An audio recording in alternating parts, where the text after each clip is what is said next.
दुनिया का सबसे महंगा खेल खेला जा रहा है कतर में, फीफा वर्ल्ड कप। लेकिन जब सोच लेता है मुसलमान कि मैं दीन की दावत दूंगा, तो देखो दुनिया के किसी वर्ल्ड कप में कभी भी कुरान से आगाज नहीं हुआ था। हर वर्ल्ड कप का आगाज नाच गाने और शराब से होता है। कतर की हुकूमत ने दुनिया को कह दिया कि वर्ल्ड कप हमारे वहां हो रहा, 28 दिन के लिए हो रहा, 28 दिन के लिए हम इस्लाम को और दीन और ईमान को छोड़ नहीं सकते हैं। वर्ल्ड कप की शुरुआत कुरान से हुई। 21 साल के हाफिज ने कुरान पढ़ा, जिसका यहां से आधा धड़ नहीं है।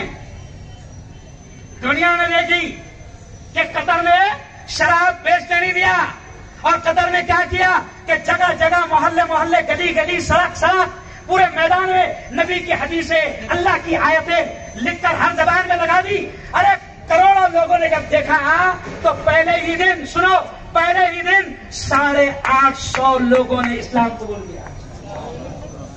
तो जब आदमी सोच लेना कि हमको काम करना है, दीन की दावत देना है, तो फिर वो दे सकता है।